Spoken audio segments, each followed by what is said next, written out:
So good afternoon and welcome. Welcome to the Buddhist Society. If you're new to the Buddhist Society, a very warm welcome. And if you're new to meditation, join the club, as we're all new every time we start. My name's Richard. I used to teach on the Theravada Class on Monday evenings, and now I lead this session on the lunchtime meditation on Mondays and the basic meditation on Thursday evenings. So let's begin by just checking our sitting posture as we normally do. And I cannot emphasize enough how much importance there is we can place upon just how we're sitting in meditation. So just check that you're sitting in a comfortable way, but reasonably upright. So we want a position that we can hold without discomfort for about 30 minutes or so. So just take a moment or two and just adjust your posture and really get comfortable.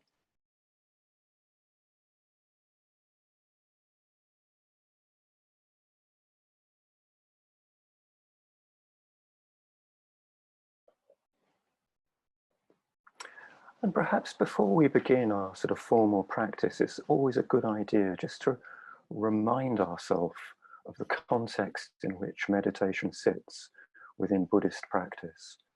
Essentially what we're doing here is we're engaging with the first noble truth, the truth that life is unsatisfactory. This is the nature of our existence. It has many joys and many pleasures, but there is an essential intrinsic unsatisfactoriness to life. And we're also engaging with the fourth noble truth, the Noble Eightfold Path, and part of this path is meditation, and this leads us and points us in a direction that takes us beyond suffering, beyond unsatisfactoriness. And with those reminders in place, I invite you now just to close your eyes and direct your intention inwards.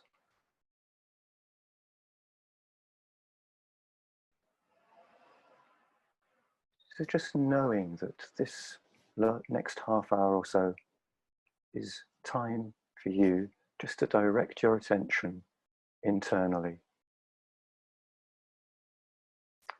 So with an eyes closed position, which is always helpful in our practice. There are some traditions that meditate with an eyes open position, but to begin with, it's probably useful to close our eyes. Just check that you've got an upright spine. Your spine is reasonably upright, not rigidly straight, but just reasonably upright and centered and balanced, so that your head and neck and your spine are aligned with your pelvis. Everything is nicely upright and centered.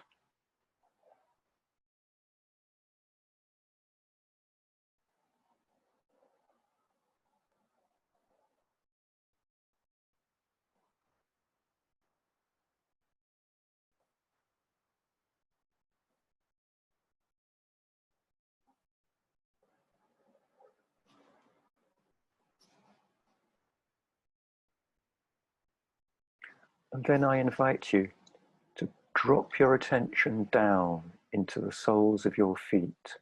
If you're sitting on a chair, just place your attention in the soles of your feet and feel the contact with the ground, with the floor.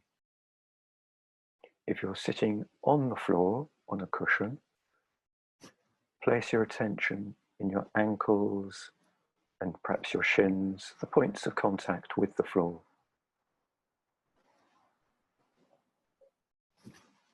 And then, as I always do, I repeat the invitation. This is about feeling, this is about sensing. It's the experience of the touch of the floor that you're being invited to place your attention on. So we're not thinking about or imagining, we're really sensing.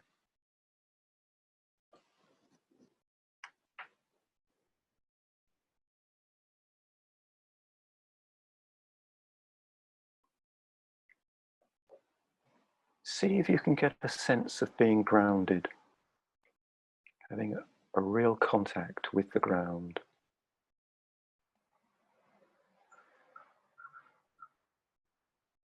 And quite deliberately allow your attention to sink downwards.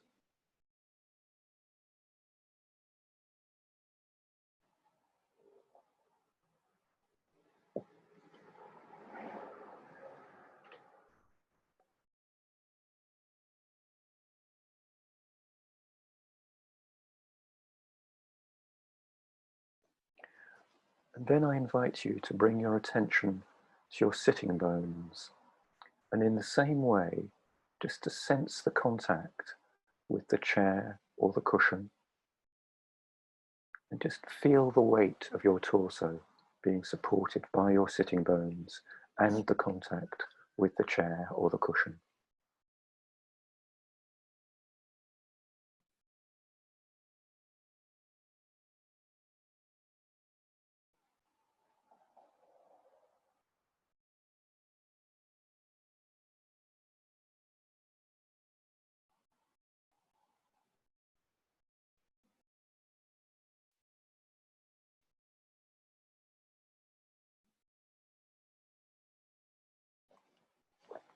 See if you can find a neutral place for your hands, just resting either in your lap, one on top of the other, or resting on your thighs, upturned or downturned.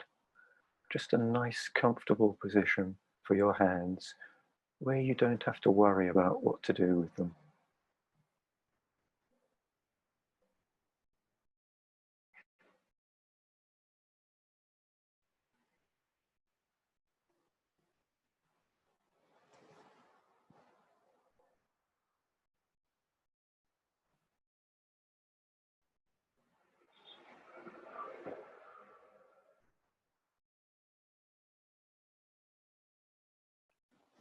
Then bring your attention up to the crown of your head and just lengthen a fraction towards the sky. So it pulls your spine and your head and your neck just upwards. So everything is upright and in alignment.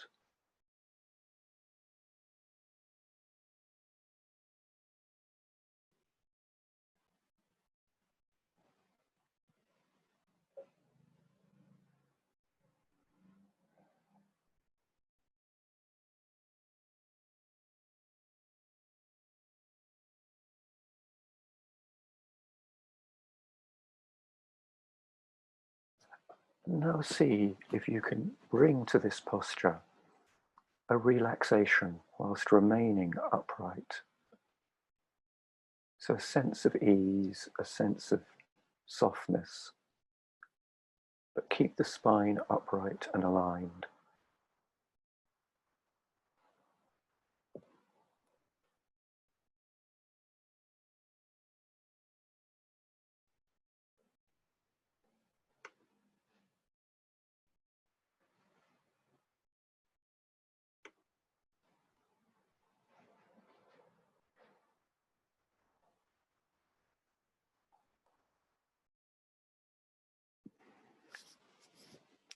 And now the invitation is to place your attention on the crown of your head and begin to drop it downwards, down through your head, taking in your face and the back of your head, just noticing everything there is to notice as you scan your body. So the invitation is to notice. Notice the areas where there is no sensation, as well as the areas where you have a distinct sense of feeling.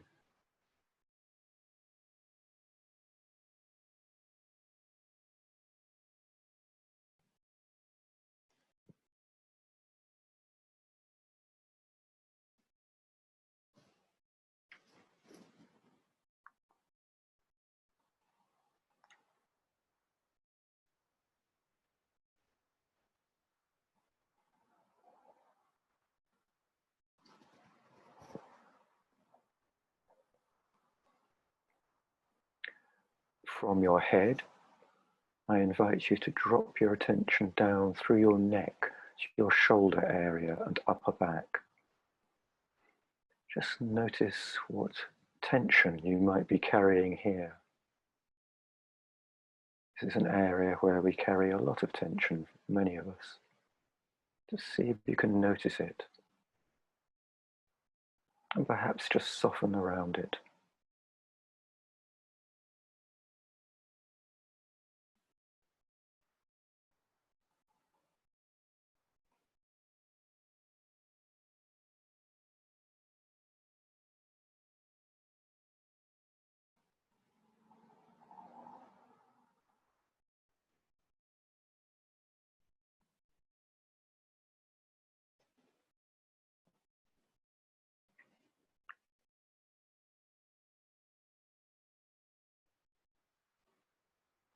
And then, in your own time, I invite you to drop your attention downwards again, down through your back and your chest, down your torso, taking in your arms, drop down towards your spine, down your spine, towards your pelvis,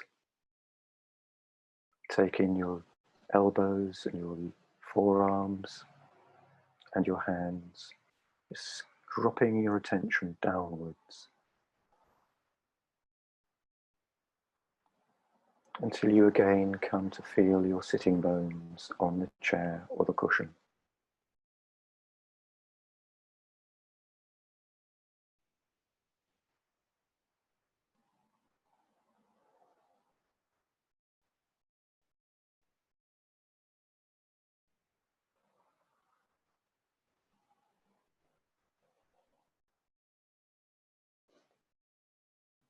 And just notice all the sensations, all the feelings, and the areas where there are few sensations and perhaps no feelings.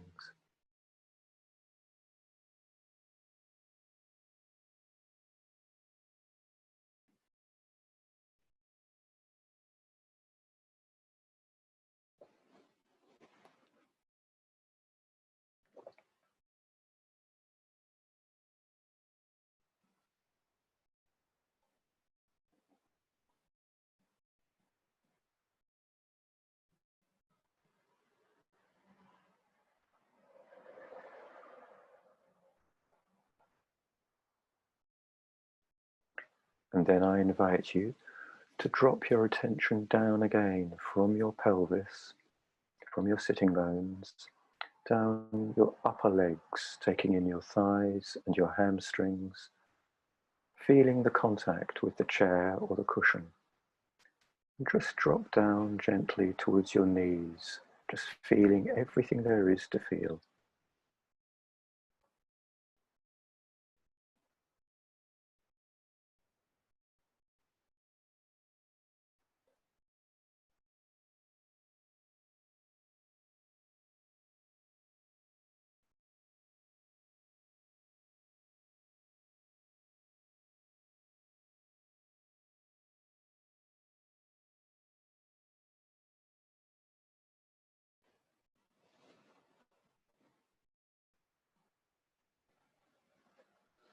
And then from your knees, just gently drop your attention down your lower legs, taking in your shins and your calves. And just drop down to the points of contact with the floor, either the soles of your feet or your ankles and shins if you're sitting on the floor. Again, just noticing everything there is to notice and where there's little to notice.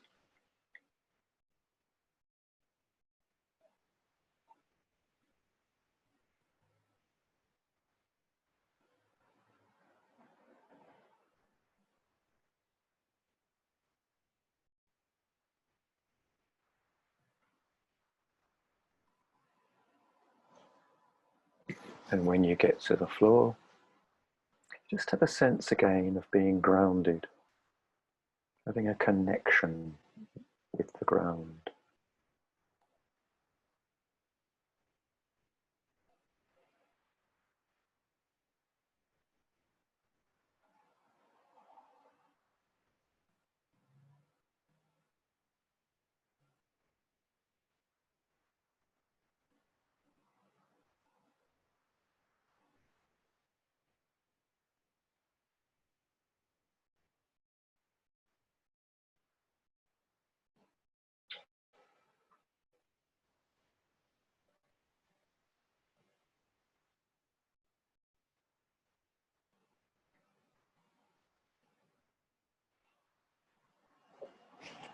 And now I invite you just to, for a moment or two, just to take in the whole of your physical body, from the points of contact with the ground to the crown of your head, taking in the contact with the chair or the cushion, feeling the clothes on your skin surface and the air on your hands and face, just the boundaries of your physical body.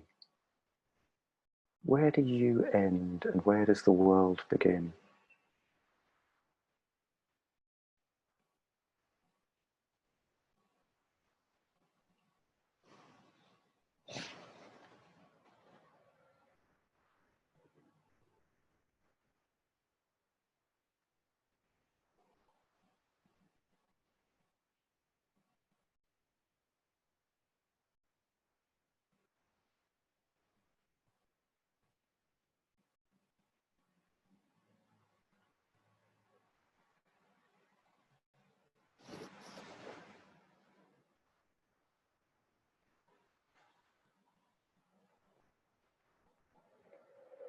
And now I invite you in this still, upright, centered, grounded body, just to notice the movement caused by the breath. So we're not altering the breath in any way. We're simply placing our attention on the sensation of the movement caused by the breath. And if you're new to this practice, you might like to spend a moment or two just exploring, where does it occur most vividly for you? It's usually in the chest area or the abdomen. It could be in the shoulders or at the rim of the nostrils. Usually one of these places will be the most easiest place for you to experience the sensation of the breath.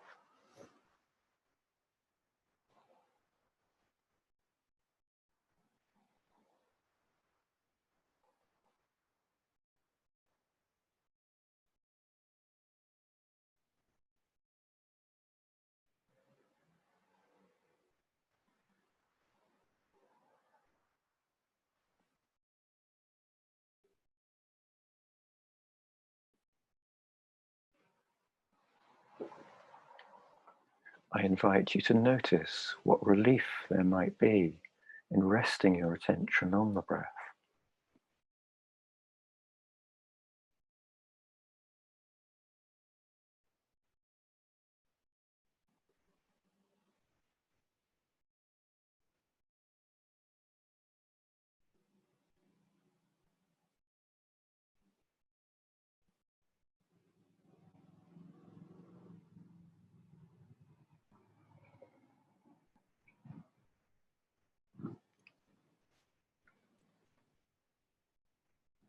So the invitation is just to use the breath as an anchor, a place of return, a place that you return to when you notice that the mind has been moved and drifted off onto this and that thought. You haven't made a mistake when you drift, when you think. It's a natural movement of the mind. The practice is to notice and gently, with kindness and compassion for yourself, return to the sensation of the movement of the breath.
So the invitation is to keep noticing, keep returning to the breath.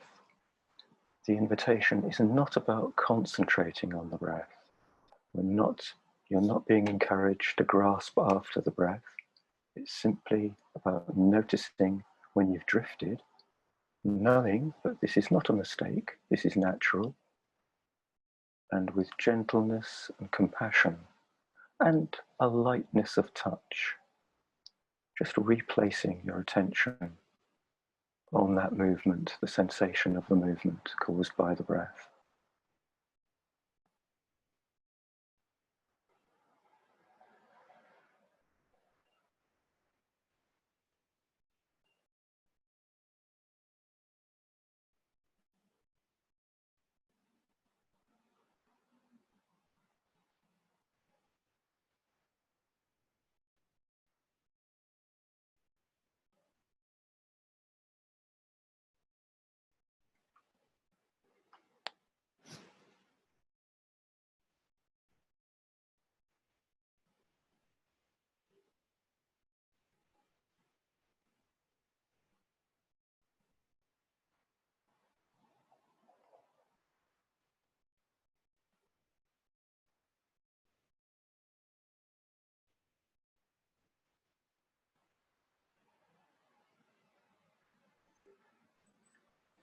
See if you can find a way of being really kind and gentle to yourself here.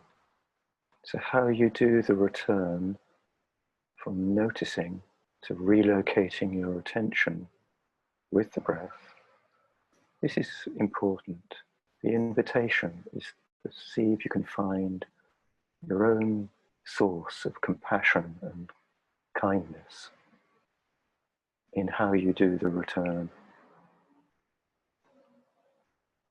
with acceptance, with kindness, with gentleness.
If you've done this practice before and you'd like to experiment with noticing that aspects of the breath cycle, the invitation would then be, see if you can pick up the turning points between the in-breath and the out-breath, and the out-breath and the in-breath. Where does one phase of the breath cycle start, and when does the next one begin?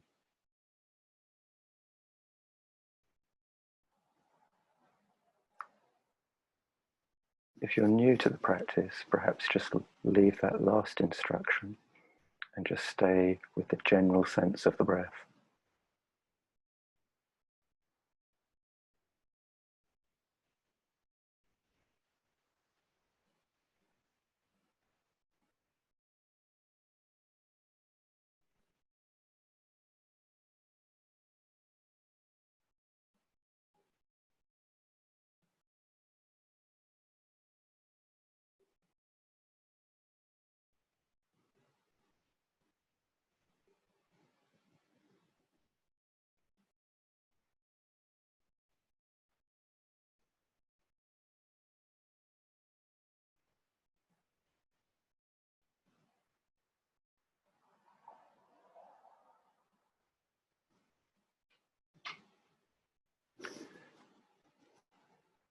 So the invitation is not to try and seek out any particular state of mind.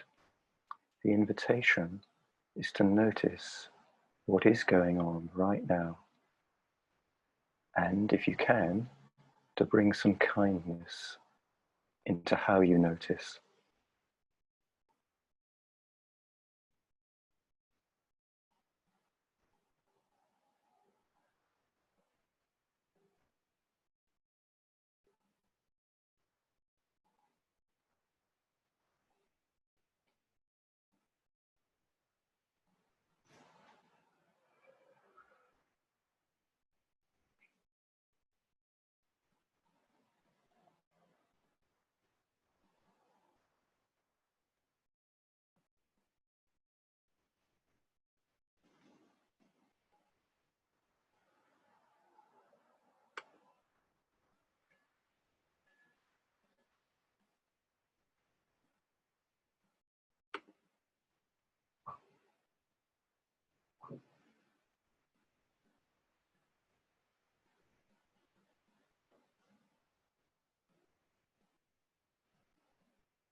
And just as we approach the end of this session, see if you can notice whether you're on the in-breath, the out-breath, or somewhere in between at the first sound of the bell.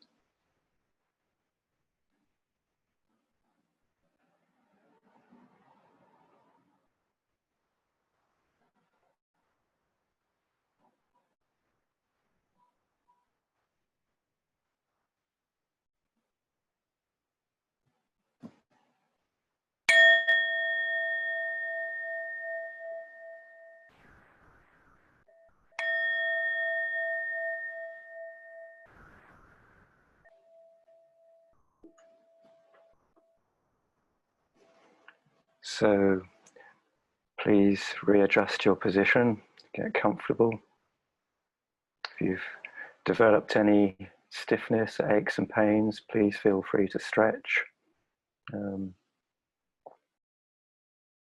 And perhaps you can congratulate yourself at having sat for 30 minutes. It's maybe quite a while for many of you.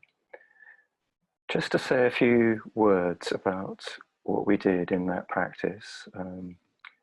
We started with just setting our position, which the essential features of are that it's grounded, it's upright, it's centered, it's balanced, and it's comfortable.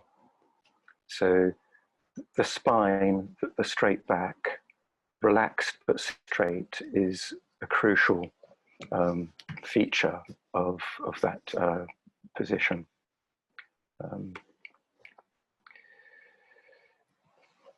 Then We scan through the body, dropping our attention downwards this time. Sometimes we move up, this time we move down.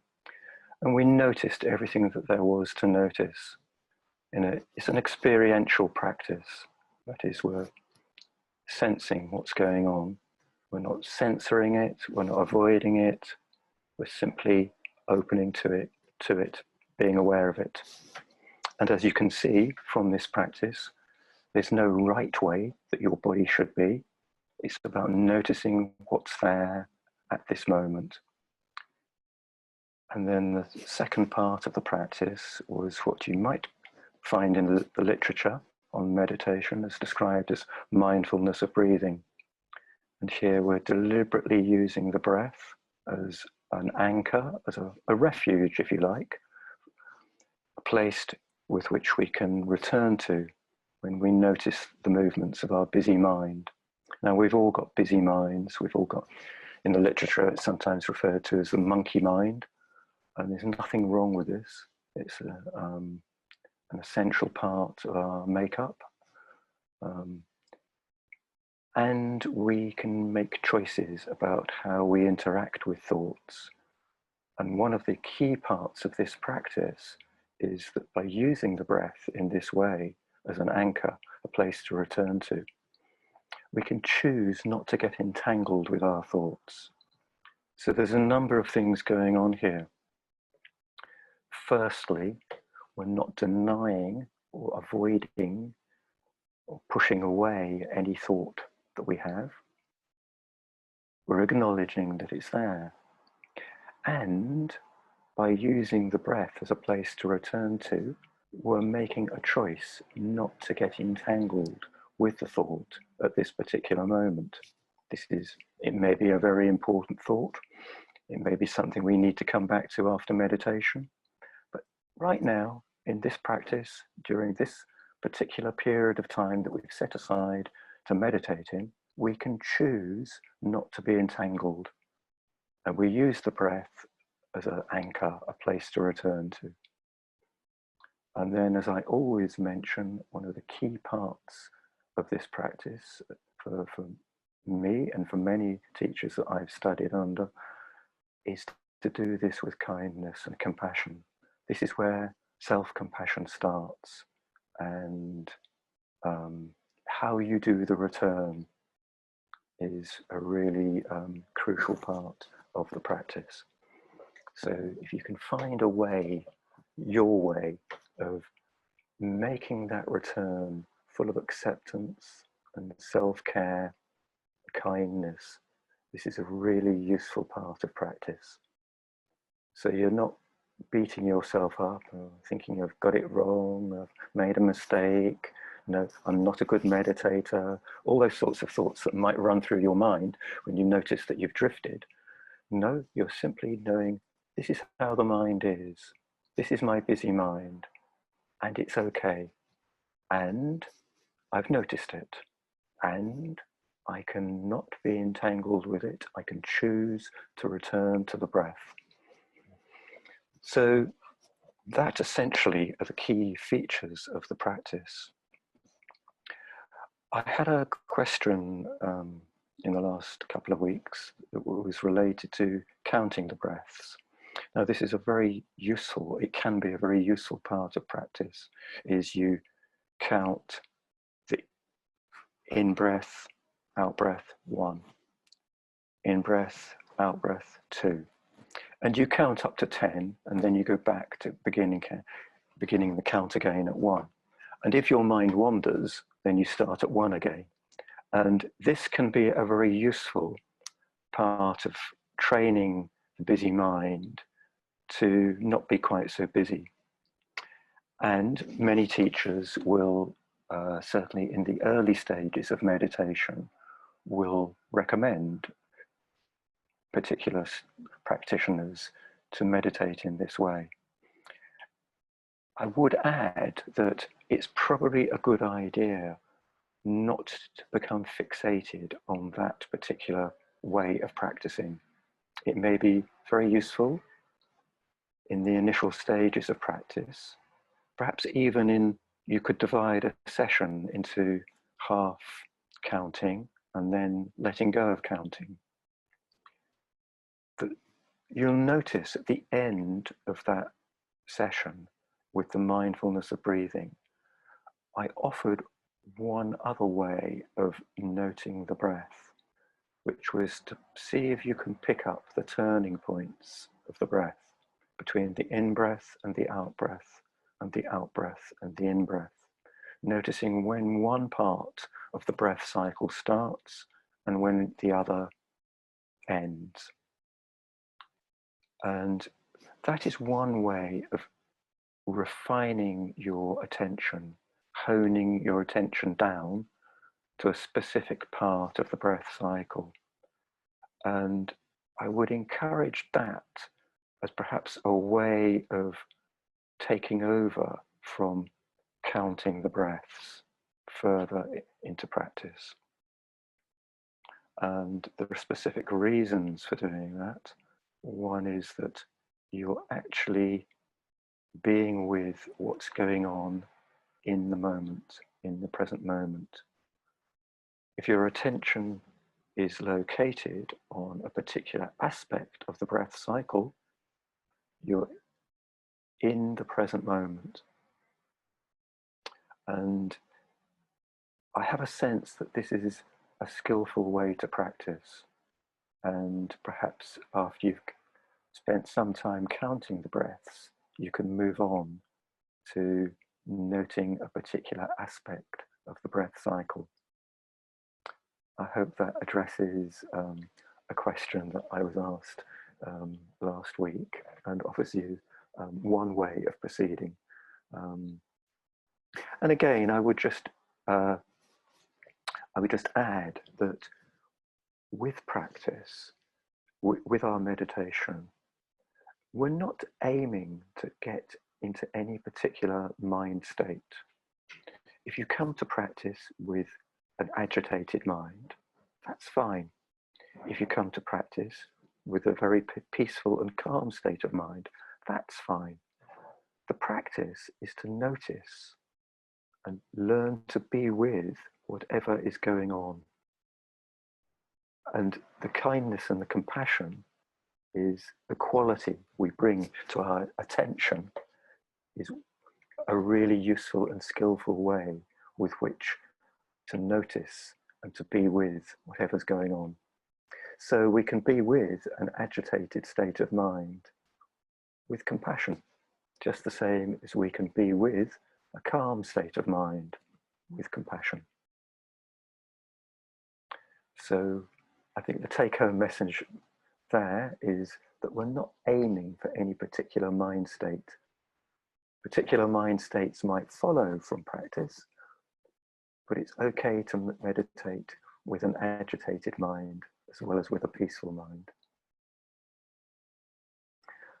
So we've almost run out of time, but if you would like to quickly put into the chat any questions, I will seek to address them at the next session, either next week or next Thursday evening. Just to remind you, there are lunchtime meditation classes at the Buddhist Society at this time on Thursday and Friday. And there's a basic meditation class at 6:30 on Thursday evening. And you're very welcome to join all of those classes. So thank you all very much for attending. Just notice one thing in the chat. Yes, okay, I've just received a question about metta meditation. I will make a note of that. Thank you very much for the question. I will talk about it perhaps both on Thursday evening and next Monday. So thank you for that question. Thank you all very much for attending, and I wish you well for the coming week. Thank you. Thank you very much. Thank you. Thank you. Thank you very much. Very good. Welcome. You're welcome. Thank you. Very That was helpful, amazing, very always. understanding, You're welcome. and very Amazing. encouraging. Thank you. You're welcome. Amazing. Amazing as Bye-bye. always.